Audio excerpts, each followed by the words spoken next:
Sebelum mulai, jangan lupa subscribe dulu untuk dukung channel ini ya. Sengklekman.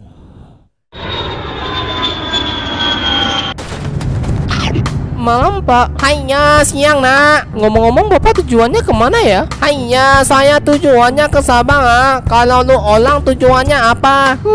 Tujuannya ya? Jadi gini ceritanya. Ingatlah anak-anak, gapailah cita-cita setinggi langit ya. Oke Bu Guru. Maka dari itu saya naik pesawat. Tapi entah kenapa cita-citanya nggak kelihatan dari tadi. Waduh gawat, udah gerimis. Pak berhenti Pak. Saya lupa bawa jas hujan Pak. Haiya, saya juga lah.